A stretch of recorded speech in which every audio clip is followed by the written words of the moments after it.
Ya, baik. Kali saya bersama Bapak Kamil Razak selaku Ketua Umum Persatuan Sekolah Mengemudi Kendaraan Bermotor Indonesia, Pak ya? Ya, betul sekali. Sebenarnya kami ucapkan selamat Pak atas terbentuknya PSMKB. PSMKB.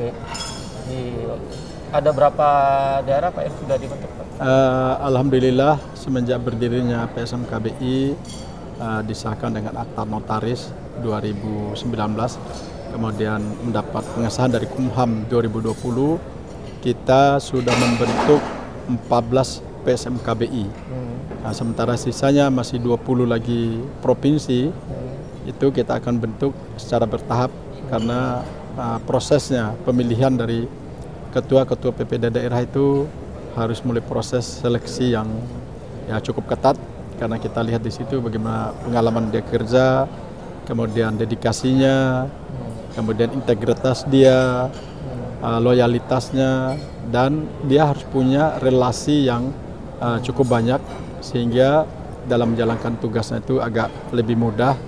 Dan kita juga di samping memilih ketua umumnya, kita juga akan berdiskusi sebelum dilantik itu siapa-siapa personil yang dapat membantu dia sehingga bisa saling bekerja sama. Untuk hari ini ada berapa kepengurusan? Hari ini pengukuhan ada 8 PSMKBI, itu mulai dari Jogja, kemudian DKI, Lampung, Jawa Barat, Banten, Bengkulu, Kaltim, itu yang kita kukuhkan hari ini, bukan dilantik tapi pengukuhan. Baik. Ya. Pak, melihat ke belakang ini ketika pembentukan PSMKB ini latar belakangnya Pak? Jadi gini, karena rata-rata kita berpengalaman di dunia kepolisian dan LAJ, kita sangat prihatin bahwa kecelakaan lalu lintas itu akibat faktor manusia, human error. Dan banyak sekali korban-korban jiwa di samping korban harta benda yang diakibatkan dari kecelakaan lalu lintas ini akibat human error. Human error ini persentase yang paling tinggi dibanding sarana prasarana, faktor alam, kemudian bisa sampai berapa persen Pak? Mungkin dominasinya mungkin sampai di atas 50% lah, saya nggak tahu pasti karena data terakhir saya nggak punya. Namun dari tahun ke tahun itu kecelakaan lalu lintas ini sangat tinggi dan korban jiwanya sangat tinggi, istilahnya mati sia-sia di jalan. Nah, timbulnya kekhawatiran itu, prihatin itu, akhirnya karena kita rata-rata berpengalaman, rekan-rekan saya yang dilantik ini adalah mantan-mantan anggota lalu lintas, berkecimpung di bidang lalu lintas, termasuk juga rekan-rekan LAJ ini. Ayo, bagaimana kita bisa membentuk manusia-manusia pengemudi yang kompeten di bidang pengemudi. Nah, tentunya harus mulai sekolah. Sudah banyak sekolah pengemudi di Indonesia, tapi secara parsial itu tidak memenuhi fasilitasnya baik sarana prasarananya. Dia hanya berupa ruangan, tapi untuk ujian praktek dia mengambil prakteknya jalan. Nah, kalau kita memilih sirkuit, itu tentunya mahir dulu di dalam sirkuit, baik cara tanjakannya, cara turunannya, cara belokannya, semua diatur dalam sarana sirkuit itu.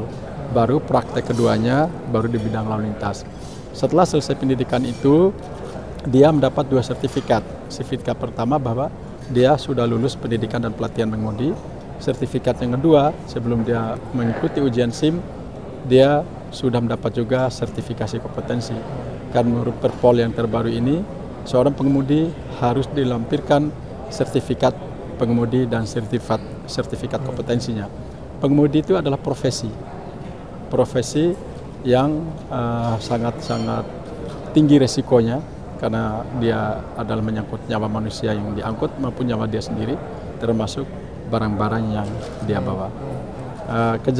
Kecelakaan lalu lintas cukup tinggi, saya katakan tadi, akibat tidak profesionalnya para pengemudi. Kalau dikatakan persentase dari faktor alam, laik jalan, faktor sarana prasarana kendaraan bermotor itu sendiri, itulah memanggil kami merasa prihatin. Dan kita lihat juga sekolah-sekolah pengemudi yang ada itu tidak ada yang mengkoordinir, sehingga tidak punya pola pelatihan dan pendidikan yang sama. Kita juga membentuk kurikulum pendidikan mengemudi ini untuk dipedomani oleh seluruh sekolah pengemudi seluruh Indonesia. Pak, persisnya PSKB ini terbentuk tahun berapa, Pak? Kalau DKI sendiri sebenarnya sejak 2017 kalau salah, saya lupa. Kemudian dari hasil bincang-bincang kita, kemudian karena kita lihat sering kali kecelakaan lalu lintas, dan ada banyak sekolah pengemudi yang tersebar di Indonesia yang hanya berupa tenda di pinggir jalan, menerima pelatihan pendidikan sekolah pengemudi, tapi kita melihat sarana prasarananya kurang mendukung.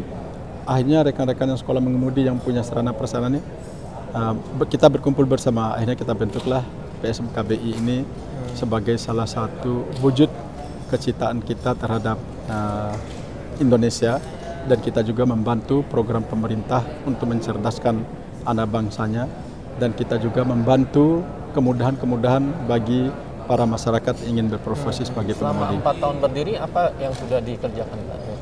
Alhamdulillah khusus DKI itu sudah melatih dan mendidik itu sekitar ribuan orang ya.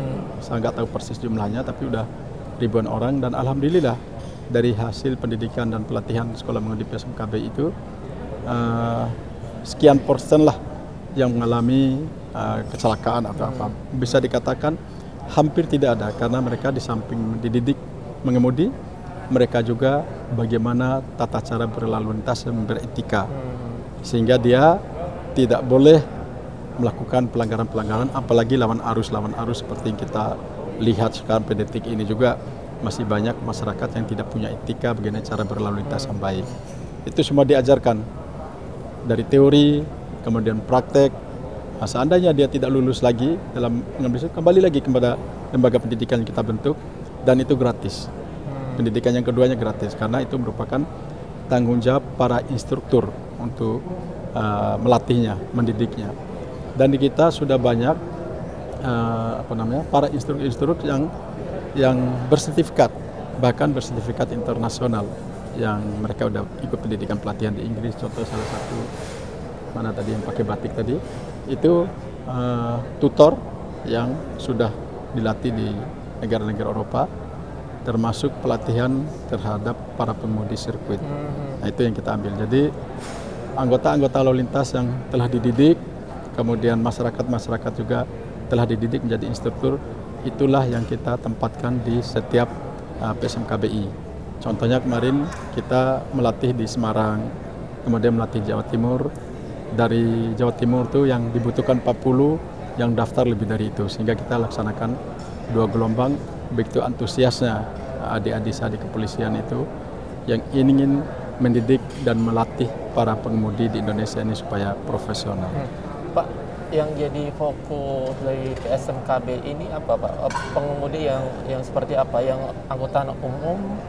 Jadi semua. Jadi pengemudi bisa datang perorangan, bisa family driver, bisa itu kelompok taksi, bisa juga ada adik-adik saya juga yang mengelola pengemudi khusus kendaraan roda 2. Tapi di kita PSMKBI itu family sampai ke angkutan berat, B3, angkutan barang bahan berbahaya sampai bahan berbahaya, terutama untuk di pelabuhan-pelabuhan laut. Itu kan banyak sekali barang-barang berbahaya. Bagaimana dia cara mengemudi supaya barang yang dibawa ini adalah aman. Itu jadi ada 9 jenis, kalau saya lupa itu, dari Pak Jayadi paling tahu itu, untuk sekolah para pengemudi ini yang dididik oleh kita. Nah, sementara ini yang paling banyak adalah my family driver, kemudian taksi, angkutan antar kota, wisata, itu yang sudah banyak dilakukan oleh rekan-rekan PSMKBI dan LSPTGI untuk melakukan sertifikasi dan melakukan pendidikan terhadap para pengemudi. Apakah ada kriteria tertentu, Pak, untuk seorang pengemudi yang dia diharuskan untuk sekolah mengemudi dan melakukan sertifikasi? Kriteria pada umumnya tidak ada, tapi kita harapkan itu para pengemudi itu minimal tamat SMA lah. Tapi kan kita harus kaitkan juga dengan budaya pendidikan yang ada di kita. Asal dia bisa baca tulis, nggak menjadi masalah.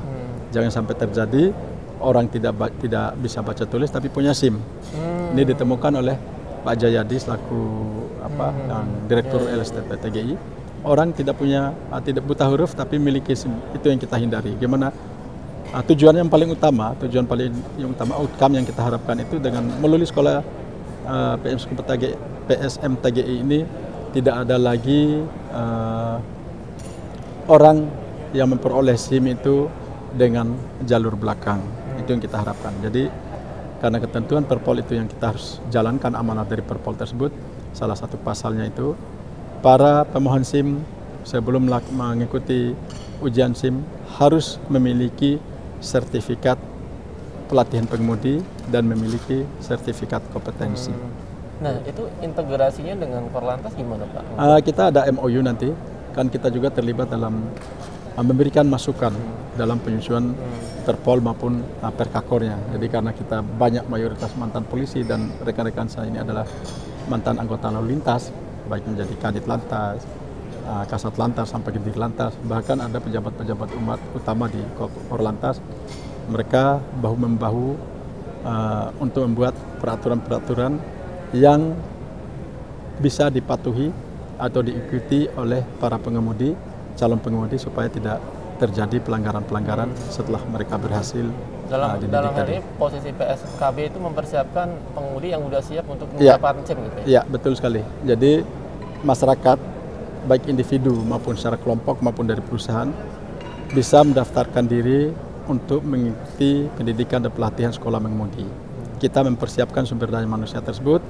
Setelah selesai pendidikan, mereka mendapatkan sertifikat pendidikan dan pelatihannya, dan kita juga langsung melaksanakan uji kompetensi atau sertifikat kompetensi sesuai dengan diamanat oleh BNSP, Badan Sertifikasi Nasional Profesi, karena di seluruh dunia ini sudah berlaku sertifikasi kompetensi. Jadi wajib hukumnya, seperti yang saya sampaikan itu, pasal 11 dan pasal 18 itu, setiap tenaga kerja yang telah dididik dan terlatih harus melakukan atau mengikuti sertifikasi kompetensi. Nah, harapan ke depan itu para pengusaha atau individu yang menghendaki pengemudi, yang menghendaki tenaga kerja dari pengemudi, beliau-beliau harus minta kemampuan kamu di bidang apa, kamu udah kompeten belum, dalam yang profesional. Tentunya yang kita harapkan juga salary atau gaji dari para pengemudi itu sesuai dengan kompetensinya. Baik, terakhir Pak Kamil, jumlah pengemudi yang menggantungkan diri sebagai profesi itu kan sangat banyak, Pak. Ya. Sementara jumlah trainer atau asesor mungkin tidak memadai. Ya. Apa yang akan dilakukan dari PSM? Kita nanti akan melakukan, karena LSP itu kan banyak sekali di Indonesia, sekitar 2000 lebih lah. Itu pendidikan dasarnya sama. Tinggal nanti untuk para asesor yang menghendaki nanti masuk atau bergabung ke kita di LSP TGI, tentunya di bawah naungan PSM KBI, kita melakukan sertifikasi teknis. Mereka harus juga belajar juga mengemudi sebelum diberikan sertifikatnya. Belajar mengemudi, kemudian kita latih lagi dia untuk menjadi asesor. Bagaimana cara-cara menguji para pengemudi. Nah, untuk kedepannya kita harapkan, karena sampai sekarang ini kalau kita secara acak jumlah pengemudi itu mungkin 32 juta seluruh Indonesia. 32 juta, baik dari family sampai B3. Itu data yang belum valid benar ya. Tapi perkiraannya seperti itu. Nah, berapa yang sudah sertifikasi? Yang sertifikasi mungkin belum sampai 1% dari jumlah itu, karena walaupun ada LSP atau para asesor di masing-masing provinsi, tapi asesor itu punya kekhasan sendiri. Ya. Ada yang khusus family, ada yang khusus taksi, ada yang khusus antar kota, tapi yang diberikan oleh SKKNI dari BNSP maupun dari Ketenagakerjaan itu ada 9 kriteria itu yang skema okupasinya yang harus dilakukan. Jadi asesor kompetensinya itu harus menguasai 9 skema okupasi itu. Kan beda besar kendaraan, kan beda perlakuan, beda ujiannya. Jadi kita tetap menambah, makanya dari asesor TGI sendiri tadi yang 56 orang, saya tambah lagi dari mantan-mantan polisi ini sekitar 77 orang, dan tanggal 5 sampai tanggal 9 Oktober saya juga akan melatih asesor kompetensi di PP Polri itu sekitar 24 orang, karena ini masalah COVID, jadi kita nggak boleh lebih dari jumlah yang telah ditetapkan karena PPKM kita harus ikuti. Saya Baik. kira demikian. Baik, terima kasih Pak Kamil sudah menyempatkan waktu dengan Transgo, Pak. Ya. Semoga program-program dari Amin. PSKBI bisa terlaksana dan para pengemudi semakin kompeten ya, Pak. Amin, insya Allah itu yang diharapkan supaya kita punya daya saing lah dengan pengemudi-pengemudi luar negeri. Baik. Karena pengemudi negara lain itu profesinya mereka rata-rata rata-rata sarjana profesinya sebagai pengemudi. Nah kita di Indonesia mungkin kalau sarjana ya malulah jadi pengemudi. Padahal itu profesi yang sangat mulia sama halnya dengan profesi-profesi yang lain. Oke, Ya. Baik, terima kasih. Salam Ya, sehat selalu, Pak. amin. Ya, baik. Kali ini saya bersama Bapak Dr. Insinyur Jayadi Surahman, Ya, selaku Direktur Lembaga Sertifikasi Profesi ya, Pak. Transportasi Global Indonesia. Transportasi Global Indonesia. Mungkin sebelum terkait dengan acara yang hari ini terlaksana, mungkin Pak bisa dijelaskan perusahaan Bapak yang disampaikan tadi Pak, PT Global itu bergerak di bidang apa Pak? Terima kasih. Lembaga Sertifikasi Transportasi Global Indonesia itu adalah P3 ya, profesi. Itu bergerak di bidang sertifikasi kompetensi pengemudi. Nah, kita LSP Transportasi Global Indonesia ini adalah bersama-sama PSMKBI. PSMKBI adalah induk daripada perusahaan kami. Persatuan Sekolah Pengemudi dan Bermotor Indonesia itu mempunyai perusahaan yaitu PT Transportasi Global Indonesia. Di samping saya sebagai Dewan Penasihat di sana. Di dalam pelaksanaan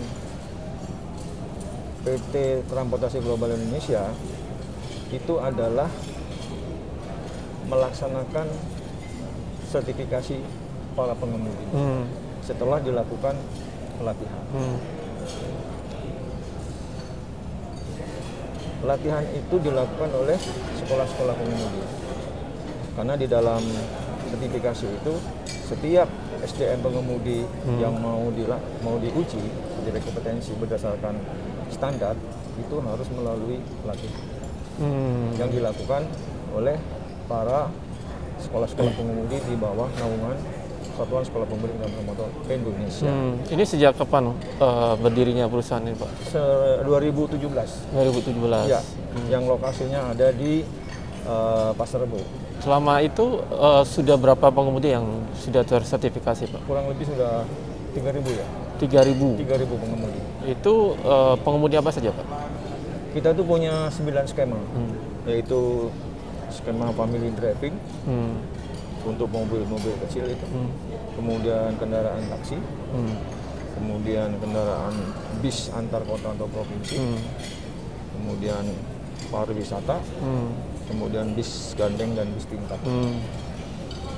Truk itu jenisnya ada 4, yaitu alat berat, kendaraan alat berat, peti kemas, angkutan khusus dan angkutan barang berbahaya.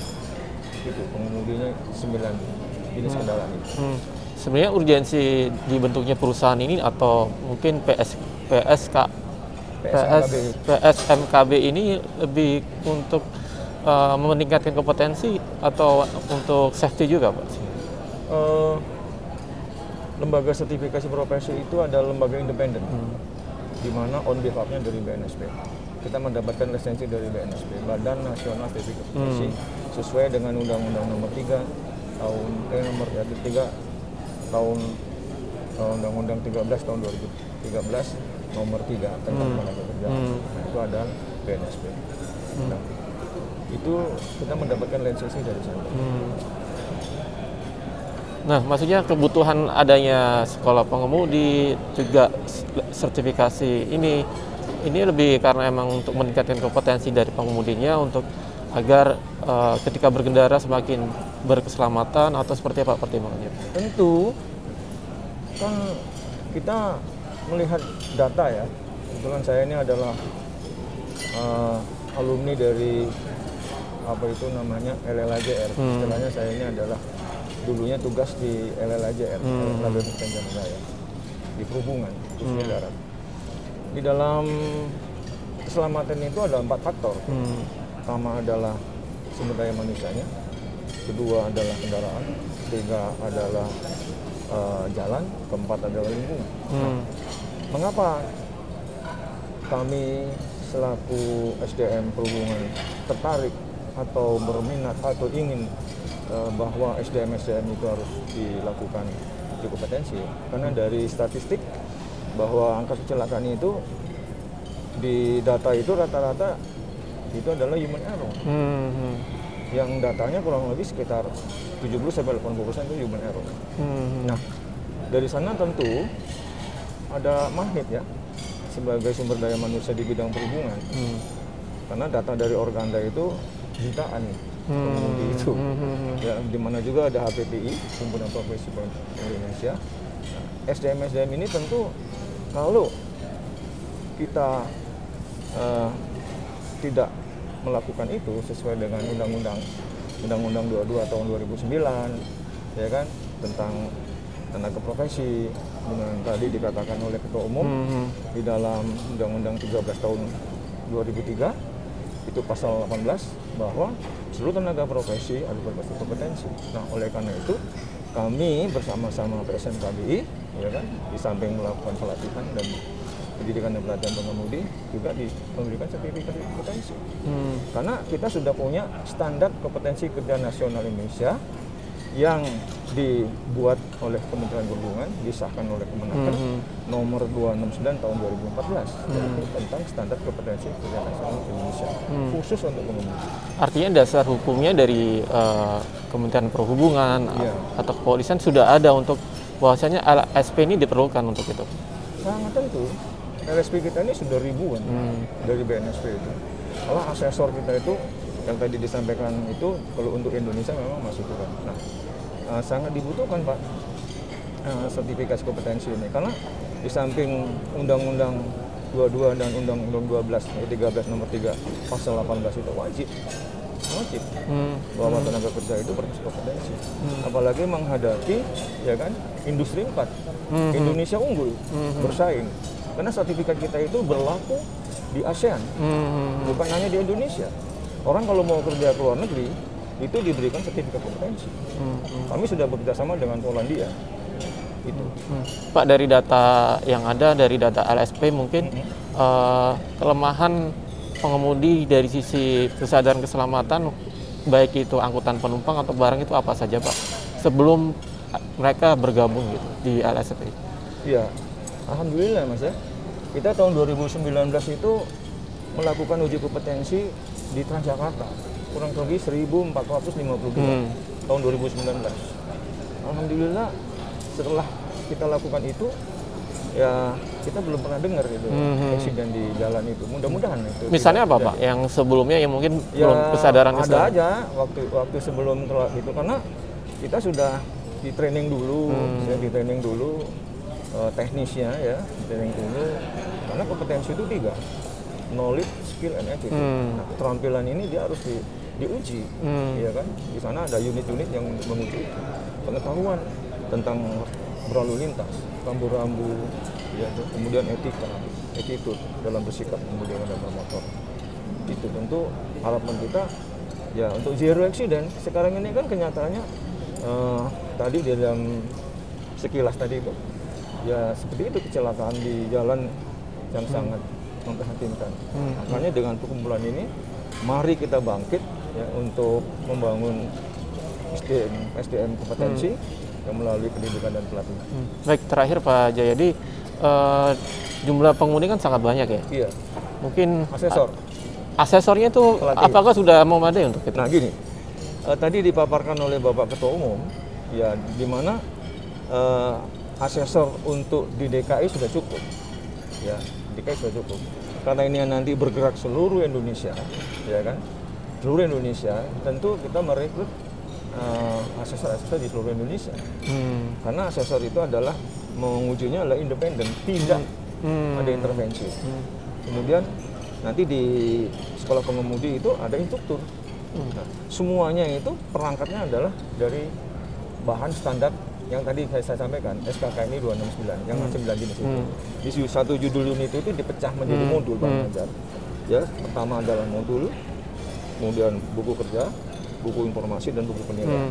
Nah, itulah sebagai alat untuk mengajar nanti. Itu akan disusun, dan sekarang ini kita udah susun itu, dan itu dipakai melatih, dan nanti kita uji. Jadi yang dilatih dan yang diuji itu adalah match sesuai dengan standar. Gitu. Baik, terima kasih Pak Jaidi sudah menyempatkan waktu dengan Trasgo. Semoga kehadiran LSP ini tentu bisa. Begini, Mbak, kami dengan perkumpulan PSMKB ini ya berharap ke depan kita ada kampus namanya kampus sekolah pengemudi, khusus sekolah pengemudi, supaya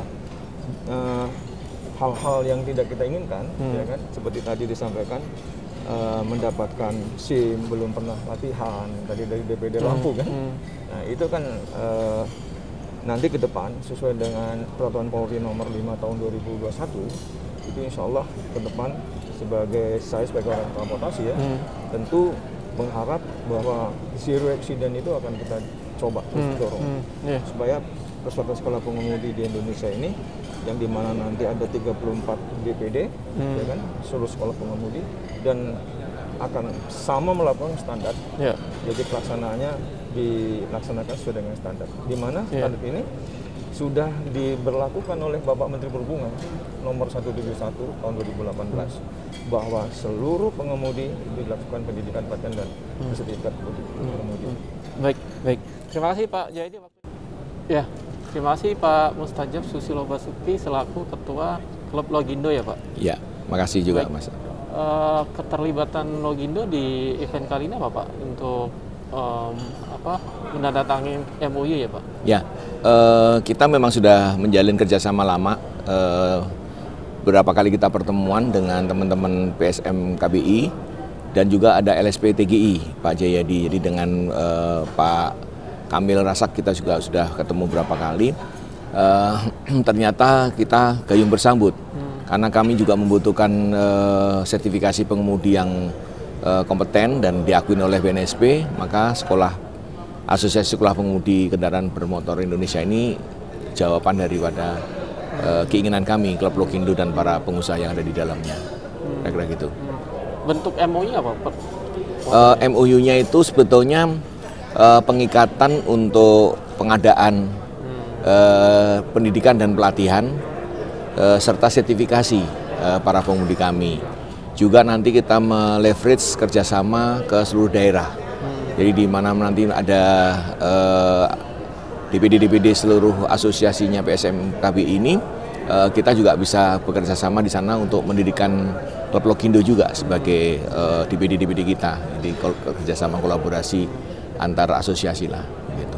Pak, sebenarnya dari Klub Logindo sendiri, apa yang menjadi concern Pak soal kompetensi pengemudi Pak?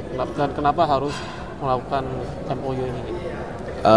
Jadi sebetulnya kalau kita menginginkan tentang sertifikasi dan diklat ini sebetulnya sudah lama. Cuma kalau kita melakukan diri, membentuk LDP, Lembaga Diklat Profesi, dan LSP, Lembaga Sertifikasi Profesi, itu nggak mudah. Memerlukan waktu yang panjang, kajian yang lama, dan processing yang tidak main-main karena dibutuhkan orang-orang yang berkompeten untuk menyusunnya dan mendirikannya. Jadi kami pikir kenapa kita nggak kerjasama yang sudah jadi gitu loh, dengan Asosiasi Sekolah Pengemudi Kendaraan Bermotor dengan LSPTGI ini. Rasanya sih sementara jawaban kita bisa kita dapatkan lah dari yang diharapkan dengan pengemudi bisa tersertifikasi apa Pak? Lebih karena untuk meningkatkan kesadaran untuk berselamatan, emang skill dari pengemudinya atau gimana? Sebetulnya kita mengawali bahwa selama ini kan pengemudi ini kan otodidak, bisa pandai dari pengemudi senior. Jadi dia waktu itu sebagai kenek, co-driver, terus jadi driver tuh, tapi belajarnya otodidak sendiri. Jadi tanpa sekolahan yang benar dan sesuai dengan kurikulumnya. Jadi rasanya itu menyalahi lah, sebetulnya menyalahi banyak hal yang harus kita sadarin. Jangan pura-pura sebagai pengusaha kita nggak tahu tentang hal itu gitu loh. Maka dengan adanya kerjasama ini dari awal kita mengawali untuk benar-benar pengemudi itu ya didikan dan cetakan dari sebuah sekolahan yang profesi kompetensinya ada gitu. Jadi seperti itu yang kita inginkan. Nah kedepannya ini harus menjadi aturan yang tegas dan jelas dari pemerintah untuk dicanangkan bahwa seluruh pengemudi itu harus certified dan lulusannya benar-benar kompetensinya sertifikasi profesi BNSP atau sejenisnya lah, seperti itu. Dan kalau nggak salah ini juga jadi prasyarat untuk registrasi TID di Tanjung Priok, Pak? Itu yang memang seharusnya nanti di dalam nota penerbitan STID itu harusnya certified-nya berdasarkan hal itu gitu loh. Itu yang nanti kita mau dorong dan kita mau sampaikan kepada teman-teman stakeholder terkait di pelabuhan, seyogyanya menggunakan certified seperti ini gitu. Itu Pak, kesadaran pengusaha logistik terkait perlunya pengemudi di sertifikasi itu pertanda baik, Pak, untuk istilahnya industri logistik di Indonesia, Pak? Karena kan ketika disertifikasi kan pasti sensitif dengan kos tambahan itu. Nah itu kalau memang bicara tentang kos memang masih dilematis, karena apa? Para pengemudi ini kalau suruh berbayar, bersekolah berbayar dari kocek sendiri rata-rata sih banyak yang nolak ya, resistensinya tinggi. Tetapi kalau dibebankan sepenuhnya ke pengusaha juga kasihan juga, karena pengusaha juga nggak sedikit juga beban yang dikeluarkan. Costing sekarang ini kan banyak banget dengan adanya pandemi COVID ini, juga banyak cost yang dikeluarkan. Nah kalau ditambah lagi beban untuk membayar sekolah pengemudi berat juga, maka harus ada peranan semua pihak untuk bagaimana sekolah ini walaupun berbayar komersial tetapi terjangkau gitu loh. Mungkin yang memang harus tanggung renteng, artinya ada kewajiban driver, pengemudi sebagai profesi yang dia pegang nanti sebagai certified dia, pengusahanya juga memberikan kontribusi, termasuk government untuk memberikan subsidi. Kalau enggak, rasanya susah juga untuk pelaksanaan itu. Tetapi untuk tuntutan sendiri memang logistik ke depan kita harus certified, karena seluruh operator pelaksana logistik itu juga sudah sertifikat. Misalnya kita ngomong supir forklift sudah certified CEO, terus beberapa staf-staf logistik juga sudah certified. Nah, pengemudi truk nih yang harus certified juga. Kenapa? Untuk keamanan dan keselamatan berlalu lintas di jalan raya kan tentunya. Itu nggak boleh diabaikan. Kita nggak boleh abai dan nggak boleh lalai tentang hal itu. Untuk tahap awal ada berapa pengemudi yang disiapkan untuk mungkin? Kalau Klub Logindo total kita bisa ada 6.800 yang bisa kita certified. Nah, mungkin itu harus cari waktunya. Kesulitan utama sebetulnya bukan masalah biaya saja, tetapi masalah waktu. Karena jumlah asesor, trainer gitu, Pak? Atau gitu?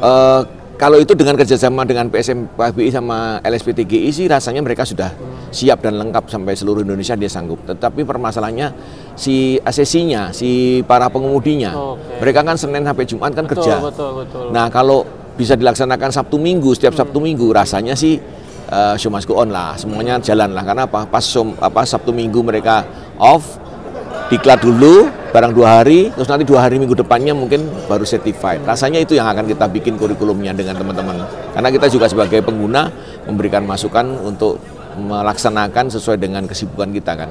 Itu yang akan kita lakukan. Pak, dengan nantinya pengemudi banyak yang kompeten, itu apa tidak ada ketakutan dari pengusaha mereka daya tawaran meningkat? Entah itu tuntutan salary atau semacamnya gitu. Otomatis itu harus dilakukan. Kenapa? Kan kita bayar orang yang profesional, orang yang ahli. Tetapi jangan khawatir, dengan adanya sekolah seperti ini, kondisi sekarang ini supply and demand-nya akan terpenuhi perimbangannya. Kenapa? Kalau sekarang dengan kondisi kayak gini, nggak ada sekolahan, nggak ada pendidikan, sopirnya terbatas, kebutuhannya banyak, sehingga banyak teman-teman yang nggak bisa jalankan kendaraan karena nggak ada supir. Tetapi sopir yang ada juga sopir yang nggak kompeten. Akhirnya ya tidak ada rotan akar pun jadi. Ya nabrak-nabrak anak 12 tahun itu kan apa? Karena keterbatasan pengemudi. Malah masalah besar buat kita sebagai pengusaha logistik dan transportasi di Indonesia. Lebih bagus kita pijahkan sebanyak-banyaknya pengemudi dengan kualifikasi yang profesional, bayarannya sesuai, nanti itu kan kembali ke hukum pasar kan. Tetapi kita sebagai pengusaha tenang, kan apa? Surplus pengemudi, jadi nggak takut rebutan, hijacking, nggak takut lagi kita, gitu. Baik, terakhir Pak Mus, selain dengan melakukan MUI semacam ini, apa yang akan dilakukan Klub Logindo Pak terkait kompetensi pengemudi? Ya, kami diundang di dalam acara pengukuhan PSM KBI seluruh Indonesia, ada 8 DPD ini, sangat senang karena apa? Ternyata sedemikian antusiasme teman-teman PSM KBI ini untuk membangun jejaring DPD-DPD-nya. Makanya kita layak lah kerjasama ini. Pengukuhan dan pelantikan hari ini kita ucapkan selamat karena ternyata teman-teman dari para pemerhati tentang kualifikasi, sertifikasi, profesi pengemudi kita ini ternyata banyak sekali. Nah, harapan kita dengan kerjasama yang kita intens kita jalin bersama ini, rasanya kita menjadi bagian daripada era pembaharuan tata logistik transportasi di Indonesia, khususnya angkutan barang pengemudi truk, untuk yang terbaik lah yang kita berikan buat negeri ini gitu. Jadi jangan sopir yang abal-abal, tapi sopir yang bersertifikat, profesional, dan tahu tentang penyelamatan dan keamanan di jalan rayanya. Saya kira itu. Baik, terima kasih Pak Mus. Makasih, Pak Abdul. Sinergi antara pelaku logistik dengan LSP ini membuat pengemudi semakin kompeten ya Pak? Setuju sekali. Masa depan kita harus lebih baik dan kita semua bertanggung jawab terhadap keselamatan dan keamanan di jalan raya. Saya kira gitu. Ya, baik. Kali ini saya bersama Bapak Edi Sujendi selaku Ketua Harian Himpunan Profesi Pengemudi Indonesia, Pak ya. Terima kasih Pak sudah menyempatkan waktu dengan Trasgo, Pak. Menarik Pak, hari ini dari PSMKBI membentuk pengurusan di tingkat daerah, ada 8 daerah ya Pak? 8 daerah. Nah, dari HPPI keterlibatannya seperti apa Pak untuk itu? Kita dari HPPI kebetulan kami sudah ada di dalam tubuh PSMKB sendiri ya, bersama LSP juga. Jadi kita secara spontanitas ya langsung bergabung ya. Karena memang lahirnya LSP itu tadinya kan bersama-sama HPPI pada saat merintis. Jadi intinya dengan adanya momen seperti ini ya itu adalah salah satu kesempatan buat HPPI mendata para pengemudi yang akan nanti mengikuti pendidikan dan latihan. Responnya dari HPPI apakah dengan terbentuknya struktural sampai tingkat daerah ini akan